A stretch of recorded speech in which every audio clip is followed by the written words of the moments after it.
Hello, everyone. Welcome to the Newsbrowse News broadcast.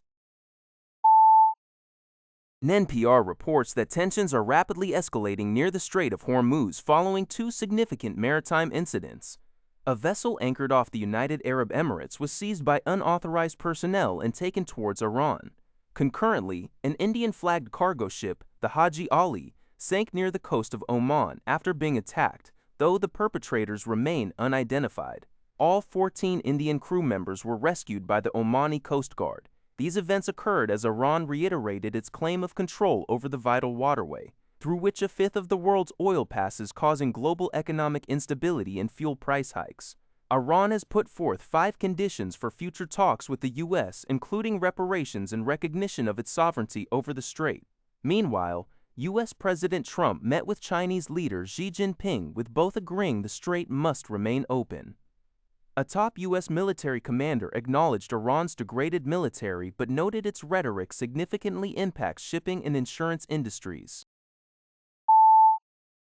Early on May 14th, Russia launched a large-scale drone and missile attack targeting Ukraine's capital, Kyiv, resulting in at least 1 fatality and 33 injuries, according to Yahoo News. Ukraine's Air Force reported that its air defense systems shot down or disrupted 693 targets overnight, comprising 41 missiles and 652 various drones across the country. Of these, 15 missiles and 23 drones directly hit 24 locations, with debris from intercepted drones falling in 18 other spots. This assault, primarily aimed at Kyiv, occurred just hours after an unusual daytime concentrated drone attack on May 13. Ukrainian officials suggested the attack was Russia's response to U.S. President Trump's visit to China for talks with President Xi Jinping. Ukrainian President Zelensky stated that the massive attack involved ballistic and cruise missiles, emphasizing that such actions are never those of someone who believes the war is nearing an end. He urged allies to not remain silent and to continue supporting Ukraine's air defense. Zelensky also noted that Russia has deployed over 1,560 drones against Ukrainian cities and regions since May 13. According to Ukrainian Prime Minister Svyrydenko, civilian infrastructure and residential areas in multiple cities were hit, with Kyiv suffering the most significant damage. NPR reports that CIA Director John Ratcliffe held high-level meetings with Cuban officials, including Raul Castro's grandson, Raul Guillermo Rodriguez Castro, Interior Minister Lázaro Álvarez Casas, and the head of Cuban intelligence services, during a visit to Havana on Thursday. A CIA official confirmed the meetings to the Associated Press, stating that Ratcliffe conveyed President Donald Trump's message that the U.S. is open to serious engagement on economic and security matters, but only if Cuba implements fundamental changes. Discussions covered intelligence cooperation, economic stability, and security issues.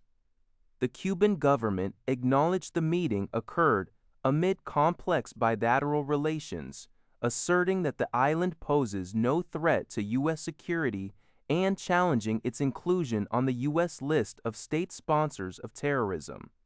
This visit follows previous secret and open meetings between U.S. and Cuban officials this year, highlighting ongoing diplomatic efforts despite heightened tensions, particularly concerning the U.S. energy blockade and its impact on Cuba's economy. NPR reports Pope Leo XIV, during a visit to Rome's La Sapienza University, vehemently denounced the increasing investment in artificial intelligence and high-tech weaponry, warning that it's pushing the world into a spiral of annihilation.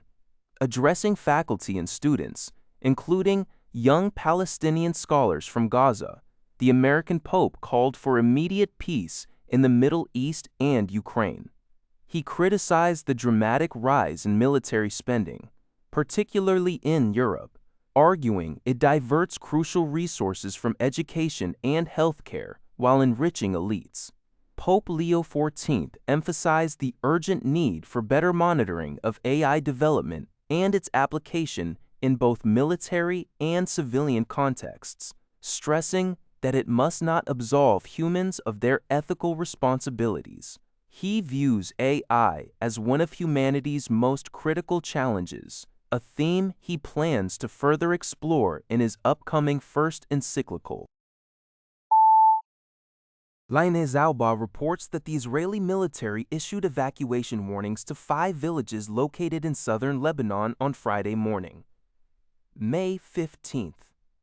This information comes via a report from Agence France Presse.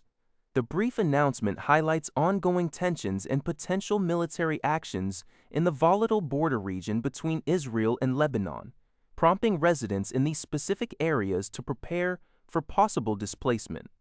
Further details regarding the reasons for the evacuation orders or the specific villages affected were not provided in this report. That's all for this video. Thank you for watching. See you in the next video.